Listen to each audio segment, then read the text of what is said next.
కానీ ఎంత ఎంత సూక్ష్మమైన ప్రయాణం మీలో జరిగిపోయింది చూడండి. మీ ఎదుగుదల ద్వారా ఎన్ని విషయాలు మీరు గ్రహించుకున్నారు. మీకు ట్రైనింగ్ లేదు, బ్యాక్గ్రౌండ్ లేదు. అంటే యూజువలీ నేను ఐఎమ్ ఫ్రమ్ థియేటర్ అని చెప్పుకుంటారు చాలామంది. మీకు సినిమానే అండి, నేను థియేటర్ సినిమా షూటింగ్లో చేసినప్పుడు cinema is your learning platform, అంతేనా? అండ్ నాకు ఏదైతే వచ్చిన గ్యాప్ ఉందో అదే ఇప్పుడు నా సక్సెస్కి లీడ్. అది అయితే మీ పైసలన్నీ మాకు ఇస్తారా? లేవు, ఎక్కడి ఆ 3 సంవత్సరాలు ఎలా బతికాననుకుంటారు? అంటే ఇప్పుడున్న పైసలు ఇచ్చేస్తే మాకు, అప్పుడు మళ్ళీ మీరు కూర్చుని 3 సంవత్సరాలు ఆలోచిస్తే 3 సంవత్సరాలు కాదు, ఈసారి మీకు 3 నెలలే ఇస్తున్నావు టైం. అంటే దేవుడు ఒకటి ఉంటుందండి, దేవుడు ఒకటిసారి ఇస్తారనమాట. అస్తమానం అదే అంటే ఇవ్వడు, ఉన్నే లాక్కని బయలుదేరి అంటాడు. ఒకటేసారి ఇచ్చాడు, ఇక దాన్ని జాగ్రత్త పడాలి. మళ్ళీ 3 సంవత్సరాల గ్యాప్ ఉంటే రాదు ఇప్పుడు, అంతే కదా, రానివ్వరు కూడా. ఇప్పుడు ఇంకా మీరు ఇంకా మిమ్మల్ని తీసుకెళ్ళి జీవితం పెట్టేసాను అక్కడ ఫిల్మ్ ఫేర్. అంటే మీరు ఎంత కోల్పోయి you got the lady home. అంతే కదా, అందుకే నేను లేడీ అంటే తెలుసు కదా, అవును, చాలా బ్లాక్ లేడీ తెలుసు, చాలా మంది తెలుసు. సరే, బ్లాక్ లేడీని తీసుకొచ్చుకున్నారు. అదే ఆ మెట్లు ఎక్కుతున్నప్పుడు కానీ, అది చేతిలో ఉన్నప్పుడు కానీ, నేను అంటే చాలా ఇంటర్వ్యూలో మాట్లాడే మనకు భయం అయ్యేది బేసికల్గా స్టేజ్ మీదకి వెళ్ళి మాట్లాడాలంటే. కానీ ఆ రోజు ఎందుకో చిన్న లోపల షివర్ అయిపోతూ, నమ్మలేని విషయం కదండి. ఎవరికి అంకితం ఇచ్చారు, ఏమైనా చెప్పారు అట్లాంటివన్నా? అంకితం లేదండి, అంటే ఇది అంకితం ఇవ్వాలంటే తెలుగు ప్రేక్షకులు ఇవ్వచ్చు, అది అంతే, తెలుగు ప్రేక్షకులకు ఇవ్వచ్చు, అండ్ నా వైఫ్కి ఇవ్వచ్చు. ఎప్పుడు పెళ్ళైంది వేణుగారు మీకు? నాకు 2009, అంటే బిఫోర్ జబర్దస్త్. బిఫోర్ జబర్దస్త్. మీ పెళ్ళైన తర్వాత మీ లైఫ్ జబర్దస్త్గా మారింది, అంతేనా? ఇందులో 2 అర్థాలు ఉన్నాయి. అందరికీ రకరకాలుగా మారింది. మేడం గారు పాప నన్ను చూసి తిట్టుకుంటారేమో. మేడం గారికి కంగ్రాచులేషన్స్ చెప్తున్నాను. మీ వైఫ్ పేరండి? శ్రీలత. శ్రీలత గారికి కంగ్రాచులేషన్స్, మీ వారు సాధించి ఛేదించి చూపించారు. అది డెఫినెట్లీ నా వైఫ్ సపోర్ట్ 101% ఉందండి. ఈ 5 years జర్నీలో నేను ఏది పట్టించుకోలేదు బేసిక్గా. అవునా?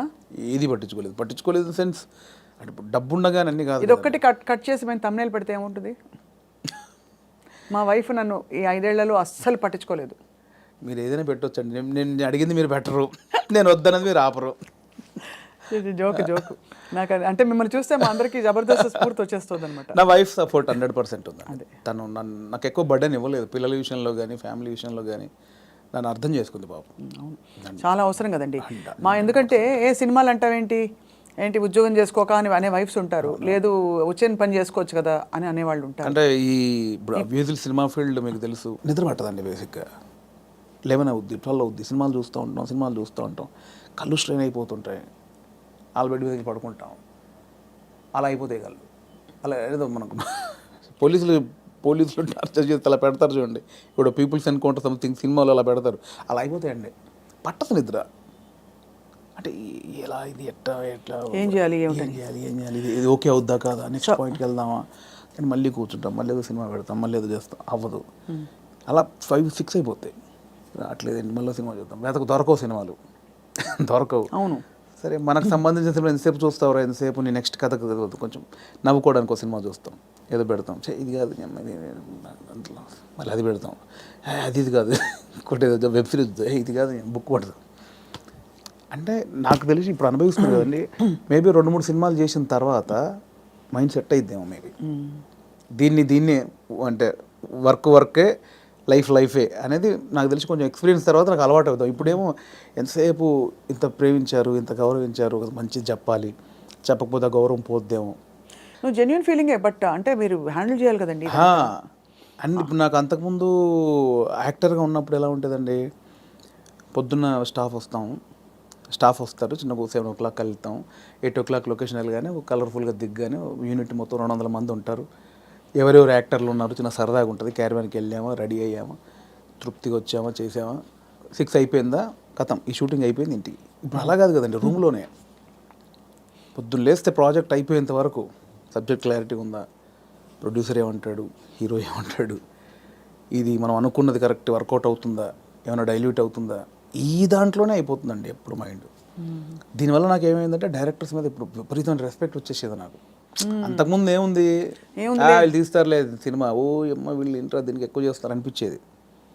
ఇప్పుడు అది భరించిన తర్వాత నాకు ప్రతి దర్శకుడి మీద రెస్పెక్ట్ వచ్చేసింది. నాకు మొన్న ఎవరో ఒక కథ చెప్తానన్నయ్య, నీకు ఒక చిన్న మీరు ఇంపార్టెంట్ క్యారెక్టరు అంటే, నా దాంట్లో నెక్స్ట్ వీక్ అని 3 వారాలు తోసేసాను.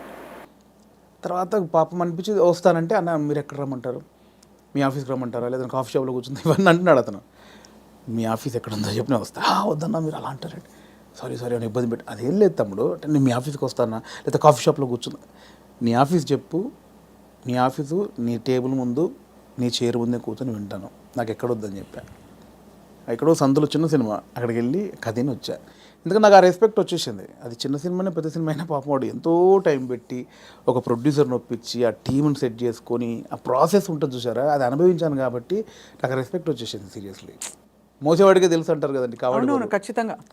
అది నొప్పి నాకు ఆఫ్టర్ డైరెక్ట్ అయ్యాక తెలిసింది నాకు. What an amazing me journey. ఎన్ని విషయాలు బట్ చాలా చిన్న వయసులో మీరు ఛాలెంజెస్, నాన్నగారు 99లో అవునవును చనిపోయారు కదా. అవును. తర్వాత ఎలా మీ కుటుంబ బాధ్యతలు, మీరు చాలా ఎంతమంది అన్నదమ్ములు? నాకు కుటుంబ బాధ్యతలు నాకేం లేదు, ప్రాబ్లం ఏం లేదండి. యాక్చువల్గా నాన్న చనిపోయే వరకు అక్కల పెళ్ళిళ్ళని అయిపోయాయి.